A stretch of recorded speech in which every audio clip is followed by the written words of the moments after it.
प्यारे बच्चों नमस्कार। एक बार फिर स्वागत करता हूँ मैं अपने चैनल लर्न मैथमेटिक्स विद टेक्चंद में। आज हम पढ़ने जा रहे हैं कक्षा 9वीं विषय गणित, और जिसमें हम पढ़ेंगे अध्याय 8। इसका नाम चतुर्भुज है। उसका हम आज परिचय यानी कि अध्याय 8 में क्या क्या है, कौन कौन सी चीज़ें हम पढ़ेंगे और क्या क्या चतुर्भुज के गुण होते हैं, इन सभी के बारे में हम इस अध्याय 8 में पढ़ेंगे। तो शुरू करेंगे हम। सबसे पहले हम भूमिका पढ़ लेते हैं और बता देता हूँ मैं भूमिका के अलावा देखिए हम क्या क्या पढ़ेंगे। सबसे पहले हम भूमिका पढ़ेंगे। भूमिका के बाद हम पढ़ेंगे चतुर्भुज का कोण योग गुण। इसके बाद हम पढ़ेंगे चतुर्भुज के प्रकार। चतुर्भुज कितने प्रकार के होते हैं, जैसे आयत, वर्ग, समलंब, समांतर चतुर्भुज। फिर पढ़ेंगे हम समांतर चतुर्भुज के गुण, और उसके बाद हम पढ़ेंगे चतुर्भुज के समांतर चतुर्भुज होने के लिए न्यूनतम प्रतिबंध, कि क्या क्या प्रतिबंध है जिसके अनुसार हम कह सकते हैं कि दिया गया चतुर्भुज एक समांतर चतुर्भुज है। कुछ प्रमेय जो हैं इस अध्याय में उनके बारे में भी हम पढ़ेंगे, और मध्य बिंदु प्रमेय है एक, उसके बारे में भी हम कुछ पढ़ेंगे। तो शुरू करते हैं भूमिका से। तो भूमिका देखिए, जैसे कि चतुर्भुज आपको पता है, चतुर्भुज होता है चतु, अगर हम इसका संधि विच्छेद करें तो होता है चतु जमा भुज, यानी चतुर मतलब चार, भुज वाली आकृति, चार जमा भुज यानी चार भुज वाली आकृति। तो हम कह सकते हैं कि एक चतुर्भुज की चार भुजाएं होती हैं। तो हमारे पास ABCD एक चतुर्भुज है जिसमें चार भुजाएं हैं। पहली भुजा देखिए नीले रंग से AB, हरे रंग की मैंने BC लिखी है, काले रंग की DC और लाल रंग से AD। ये हमने एक चतुर्भुज बना दिया है। तो चतुर्भुज की चार भुजाएं होती हैं, और इसके अलावा एक चतुर्भुज के चार शीर्ष होते हैं। तो यहाँ देखिए फिर से वैसे मैंने चतुर्भुज बनाई है, लाल, नीले, हरे, काले रंग की। तो चतुर्भुज के चार शीर्ष हैं। कौन कौन से, देखिए जहाँ लाल और नीली रेखाओं को मिलाता है वो A बिंदु है, नीली और हरी रेखाओं को मिलाकर बनने वाला शीर्ष B बिंदु है, हरी और काली रेखा को मिलाकर बनने वाला C बिंदु है, और लाल और काली रेखा को मिलाकर बनने वाला D बिंदु है। तो बहुत सिंपल है, ये चार इसके शीर्ष हैं, यानी कि जहाँ पर दो भुजाएं आपस में मिलती है, जिसे हम कोना भी कहते हैं, कॉर्नर भी कह सकते हैं, वो इसके शीर्ष होते हैं, चार शीर्ष। तो अब हम बात करेंगे कोणों की।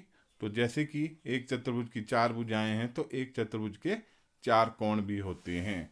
देखिए कौन कौन से, कोण A, कोण B, कोण C और कोण D। आकृति में मैं आपको बिल्कुल क्लियर समझा रहा हूँ ताकि कोई कंफ्यूजन ना रहे। तो अब इसके विकर्ण, जिसे हम इंग्लिश में डायगोनल्स कहते हैं, कौन कौन से होंगे। सबसे पहले देखिए, एक चतुर्भुज में सम्मुख शीर्षों A और C तथा B और D को जोड़िए। देखो A को C से जोड़ दीजिए, ये देखिए, और B को D से जोड़ दीजिए। मैं A को C से जोड़ता हूँ, तो AC को जोड़ने से पहला विकर्ण बना और BD को जोड़ने से दूसरा विकर्ण बना। तो हम कह सकते हैं कि चतुर्भुज के दो विकर्ण होते हैं। कौन कौन से, AC और BD। बहुत सिंपल है, बहुत ढंग से समझिए, छोटी छोटी बातें हैं। तो अब चतुर्भुज का कोण योग गुण देखिए। चतुर्भुज का कोण योग गुण क्या होता है, ये कहता है कि चतुर्भुज के चारों कोणों का योग 360 डिग्री होता है, यानी कि कोण A जमा कोण B जमा कोण C जमा कोण D, इन सभी का योग यानी जमा करेंगे इन सभी को, तो ये 360 डिग्री होगा। ये चतुर्भुज कोण योग गुण है। अब हम पढ़ेंगे समलंब चतुर्भुज के बारे में। समलंब चतुर्भुज की क्या परिभाषा होती है और समलंब चतुर्भुज होता क्या। देखिए मैंने लाल रंग से ए बी और B C D C C D बना रखी हैं।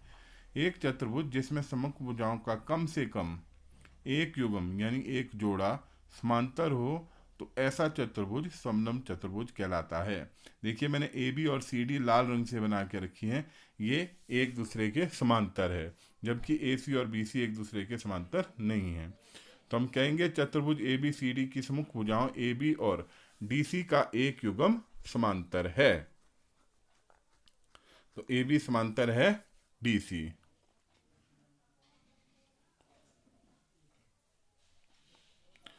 ये हमारे पास समलंब चतुर्भुज बन गया ए बी सी डी। कम से कम एक सम्मुख भुजाओं का युग्म यानी जोड़ा जो है वो एक दूसरे के समांतर होना चाहिए। अब आई समांतर चतुर्भुज की बात।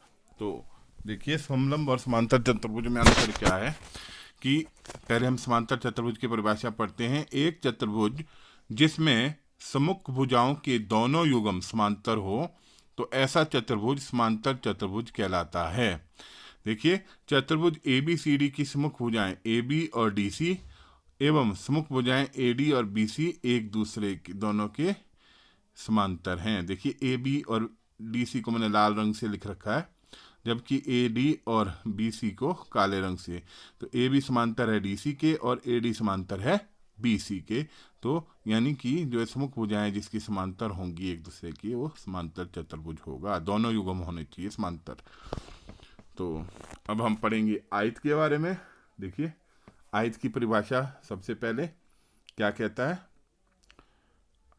एक चतुर्भुज जिसमें सम्मुख भुजाओं के दोनों युग्म बराबर हों एवं प्रत्येक कोण 90 डिग्री का हो तो ऐसा चतुर्भुज आयत कहलाता है।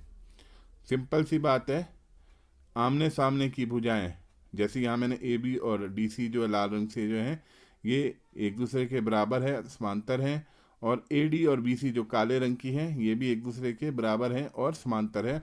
और अगर हम चारों कोणों की बात करें, कोण ए, कोण बी, कोण सी, कोण डी, तो चारों कोण भी जो है ये 90 डिग्री के होंगे। तो देख लीजिए मैं आकृति में भी बना के बता रहा हूँ इन कोणों को। इस तरह से चारों कोण 90 डिग्री के और सम्मुख भुजाएं एक दूसरे के बराबर होती हैं। ये हमारे पास आयत का गुण है। तो अब हम जैसे कि आपको आयत के बारे में पता लग चुका है, अब आयत के बाद हम बात करेंगे जो हमारे पास अगला चतुर्भुज है वो है समचतुर्भुज। समचतुर्भुज की परिभाषा देखिए, एक समांतर चतुर्भुज जिसमें सभी भुजाएं बराबर हों तो ऐसा चतुर्भुज समांतर चतुर्भुज कहलाता है। देखिए समांतर नहीं, ऐसा चतुर्भुज समचतुर्भुज कहलाता है। देखिए ए बी डी सी के समांतर है और ए डी बी सी के समांतर है, और साथ में जो है पहले आप देख लीजिए चतुर्भुज ए बी सी डी की सम्मुख भुजाएं ए बी और डी सी एवं सम्मुख भुजाएं ए डी और बी सी के दोनों युग्म समांतर हैं तथा सभी भुजाएं बराबर है। यानी ए बी समांतर है डी सी के, ए डी समांतर है बी सी के, और ए बी बराबर है बी सी बराबर है डी सी बराबर है ए डी, यानी चारों भुजाएं साथ में बराबर भी होंगी, तो हम इसे बोलेंगे समचतुर्भुज। इसी प्रकार अब हम वर्ग के बारे में पढ़ते हैं। देखिए समचतुर्भुज और वर्ग में क्या अंतर है, तो थोड़ा सा अंतर है इसमें। देखिए वर्ग की परिभाषा देख लीजिए,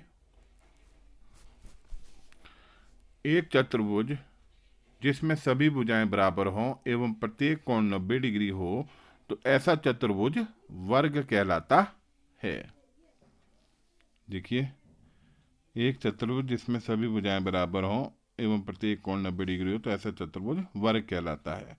तो चतुर्भुज ए बी सी डी की सभी भुजाएं बराबर हैं तथा प्रत्येक कोण 90 डिग्री का है। ए बी बराबर है बी सी बराबर है डी सी बराबर है ए डी, और कोण ए बराबर है कोण बी बराबर है कोण सी बराबर है कोण डी। ये चारों कोण 90 डिग्री के होंगे। आकृति में देख लीजिए ए बी और डी सी लाल रंग से है और ए डी और बी सी मैंने काले रंग से एक दूसरे के समान। और ध्यान रखना ये चारों भुजाएं जो है हमेशा बराबर होती हैं और प्रत्येक कोण जो है 90 डिग्री का होता है, तब हम इसे वर्ग कहेंगे। अब कुछ प्रमेय हैं, सबसे पहले हम डिस्कस करते हैं प्रमेय 8.1 को। अगर हम इन्हें सॉल्व करने बैठेंगे तो ये बहुत लंबी लंबी प्रमेय हो जाती हैं। तो यहाँ पर हम इनकी स्टेटमेंट समझने की कोशिश करेंगे, उनके ऊपर मैं फोकस करूँगा। तो सबसे पहले देखिए प्रमेय 8.1 क्या कहती है, इसकी स्टेटमेंट पढ़ लेते हैं। तो इसकी स्टेटमेंट है, किसी समांतर चतुर्भुज का एक विकर्ण उसे दो सर्वांगसम त्रिभुजों में विभाजित करता है। देखिए ए बी सी डी एक समांतर चतुर्भुज है, ए बी और डी सी इसके समांतर भुजाएं हैं लाल रंग की जो बताई, और ए डी और बी सी दूसरा युग्म है समांतर भुजाओं का। तो अगर हम ए सी चतुर्भुज ए बी सी डी का एक विकर्ण है, तो ये विकर्ण जो है इस त्रिभुज को, देखिए मैंने टिक किया है, त्रिभुज ए बी सी सर्वांगसम है त्रिभुज सी डी ए। जैसे कि आप समझते हैं सर्वांगसम का मतलब क्या होता है कि एक जैसे त्रिभुज ये बनाएंगी। तो ये हमारे पास प्रमेय 8.1 थी। अब प्रमेय 8.2 देखिए, मैं यहाँ पर सिर्फ आपको समझाऊंगा। एक समांतर चतुर्भुज में सम्मुख भुजाएं बराबर होती हैं। देखिए मैं सर्कल कर रहा हूँ सम्मुख भुजाओं को कि सम्मुख भुजाएं बराबर होती हैं। ए बी सी डी एक समांतर चतुर्भुज है, ए बी समांतर है डी सी के और ए डी समांतर है बी सी के। तो ये आपने याद रखना है कि इसमें ए बी डी सी के बराबर होगा और ए डी बी सी के बराबर होगा। ये हमारे पास प्रमेय 8.2 थी। अब प्रमेय 8.3 देखिए, इनकी हम स्टेटमेंट यहाँ पढ़ रहे हैं इंट्रोडक्शन में, परिचय जैसे कि हम कर रहे हैं। यदि एक चतुर्भुज की सम्मुख भुजाओं का प्रत्येक युग्म बराबर हो तो वह एक समांतर चतुर्भुज होता है। ध्यान रहे, एक चतुर्भुज की सम्मुख भुजाओं का प्रत्येक युग्म अगर बराबर होगा तो ऑटोमेटिकली जो है एक समांतर चतुर्भुज बनाता है। ये बोल रहा है कि अगर ए बी डी सी के बराबर हुआ और ए डी बी सी के बराबर हुआ तो हमारे पास ए बी सी डी एक समांतर चतुर्भुज होता है। और ए बी जो है समांतर होगा डी सी के और ए डी समांतर होगा बी सी के, तब ये हमारे पास ए बी सी डी एक समांतर चतुर्भुज है। तो बहुत, अब प्रमेय 8.4 क्या बोलती है, ये बोलता है एक समांतर चतुर्भुज में सम्मुख कोण बराबर होते हैं। देखिए सम्मुख कोण कौन से है, मैं आकृति में आपको बताऊंगा। देखिए समांतर ए बी सी डी समांतर चतुर्भुज है, आपको पता है ए बी डी सी के बराबर है, ए डी बी सी के। देखिए कोण ए बराबर होगा कोण सी के, ये एक दूसरे के सम्मुख, ऑपोजिट्स इनको बोलते हैं। और कोण बी जो है कोण डी के बराबर होगा। ठीक है, बिल्कुल सिंपल है, कोण ए सी के कोण बी डी के। तो प्रमेय 8.5 को अब देखिए आप, यदि एक चतुर्भुज में सम्मुख कोणों का प्रत्येक युग्म बराबर हो तो वह एक समांतर चतुर्भुज होता है। उल्टा, प्रमेय 8.4 का उल्टा, पहले कहा था कि अगर कोण बराबर है तो समांतर चतुर्भुज है। तो ये बोल रहा है कि सम्मुख कोण बराबर होंगे तो एक समांतर चतुर्भुज होता है। तो कोण ए कोण सी के बराबर है, कोण बी कोण डी के बराबर है, अतः हमारे पास ए बी सी डी एक समांतर चतुर्भुज है। जबकि 8.4 में हमने पढ़ा था कि अगर ये समांतर चतुर्भुज है तो कोण बराबर होते हैं, सम्मुख कोण। तो प्रमेय 8.6 देख लीजिए, एक समांतर चतुर्भुज के विकर्ण एक दूसरे को समद्विभाजक यानी परस्पर समद्विभाजित करते हैं। यानी जो ए सी और बी डी जो हमारे पास समांतर चतुर्भुज के विकर्ण होंगे, पहले हम चतुर्भुज बना रहे हैं, मैं हर बार आपको बना के बता रहा हूँ कि ए बी डी सी के समांतर है, ए डी बी सी के। ए सी और बी डी, ये देखिए ए सी चित्र में, ये देखिए बी डी, जब ये एक दूसरे को काटते हैं बिंदु ओ पर तो ये दोनों बराबर काटेंगे। उसमें क्या हो जाएगा, ए ओ बराबर हो जाएगा ओ सी के और बी ओ बराबर हो जाएगा ओ डी के। ये बिल्कुल सिंपल तरीके से मैंने आपको बताया। देखिए ओ ए ओ सी के बराबर, उसी तरह से ओ बी मैं ड्रा कर रहा हूँ, चित्र पर ध्यान दीजिए, ओ बी जो है ओ डी के बराबर होगा। ये हमारे पास प्रमेय 8.6 है।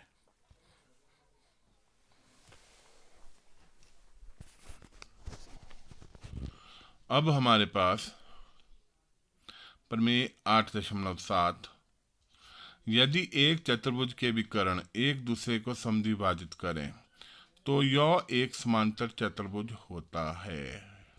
8.6 का उल्टा। यदि एक चतुर्भुज के विकर्ण एक दूसरे को समद्विभाजित करें, वहां बोल रहा था कि समद्विभाजित करते हैं, या अगर करें तो वह क्या होगा, एक समांतर चतुर्भुज होगा। ये बोल रहा है AC और BD चतुर्भुज ABCD के दो विकर्ण हैं। OA बराबर है OC और OB बराबर है OD। तो क्या होगा हमारे पास, तब हमारे पास जो ये ABCD है ये एक विकर्ण एक समांतर चतुर्भुज होगा। ABCD एक समांतर चतुर्भुज होता है। अब हम प्रमेय 8.8 समझ लें। प्रमेय 8.8 कहती है कोई चतुर्भुज एक समांतर चतुर्भुज होता है यदि उसकी सम्मुख भुजाओं का एक युग्म बराबर हो और समांतर हो। चतुर्भुज समांतर चतुर्भुज कब होता है, यदि सम्मुख भुजाओं का एक युग्म बराबर हो और साथ में वो समांतर भी हो। ये हमारे पास प्रमेय 8.8 है।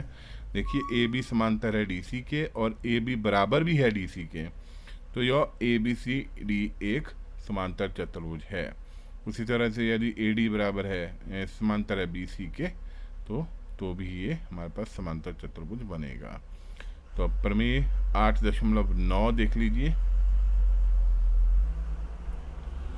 किसी त्रिभुज की किन्हीं दो भुजाओं के मध्य बिंदुओं को मिलाने वाला रेखाखंड तीसरी भुजा के समांतर होता है। देखिए ABC एक त्रिभुज है, ये मैंने बना दिया। ABC एक त्रिभुज है। यहाँ पर E पर हमने एक बिंदु लिया, AB पर हमने E बिंदु एक लिया, मध्य बिंदु इसका AB का। AE बराबर होगा EB के और ये बराबर होगा 1/2 AB के। ये जो E बिंदु मैंने लिया, यदि ये रेखा BC के समांतर हो, यदि यह भुजा BC के समांतर हो, देखते हैं। देखिए AE बराबर हो जाएगा EB, ये क्या होगा 1/2 AB। उसी तरह से AF बराबर होगा FC, ये क्या होगा 1/2 AC, AC का आधा। तो हम देखेंगे कि EF जो है ये समांतर आ जाएगा BC के। क्या होगा, ध्यान दीजिए, EF समांतर आ गया BC के। यही हमने प्रूफ करना था कि किन्हीं त्रिभुज की दो भुजाओं के मध्य बिंदु को मिलाने वाला रेखाखंड तीसरी भुजा के समांतर होता है। तो E और F जो हमने दो भुजाओं पर मध्य बिंदु लिए थे और तीसरी भुजा BC थी, तो EF जो है तीसरी भुजा BC के समांतर आया। अब देखिए प्रमेय 8.10 अंतिम प्रमेय है शायद इस चैप्टर की। किसी त्रिभुज की एक भुजा के मध्य बिंदु से दूसरी भुजा के समांतर खींची गई रेखा तीसरी भुजा को समद्विभाजित करती है। तो ABC एक त्रिभुज है।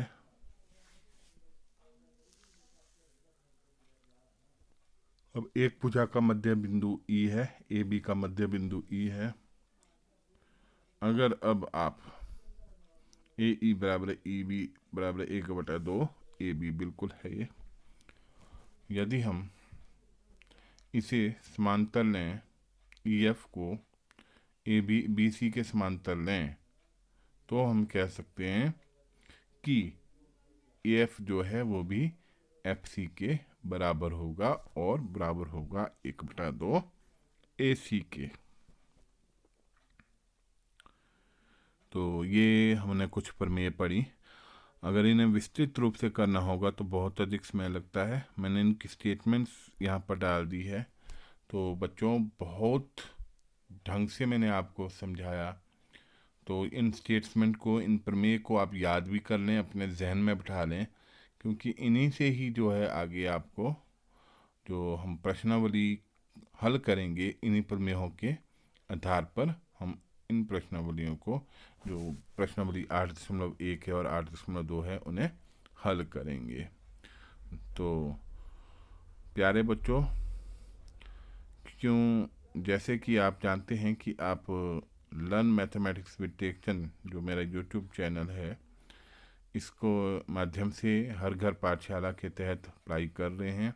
तो मेरी आपसे अपील है कि आप मेरे चैनल लर्न मैथमेटिक्स विद टेक्चंद को सब्सक्राइब करें, शेयर करें, लाइक करें और साथ में बेल आइकॉन को बजाना ना भूलें, ताकि जब भी मैं कोई नई वीडियो यूट्यूब पर अपलोड करूं तो उसकी नोटिफिकेशन आपको आ जाए और आपको पता चल जाए कि मैंने नया वीडियो डाला है और आप उसको देख सकें और समझ सकें। तो बच्चों, अपने साथ साथ अपने जान पहचान के दोस्तों को भी इसे सब्सक्राइब ज़रूर कराएं। तो आज के लिए बच्चों इतना ही। धन्यवाद।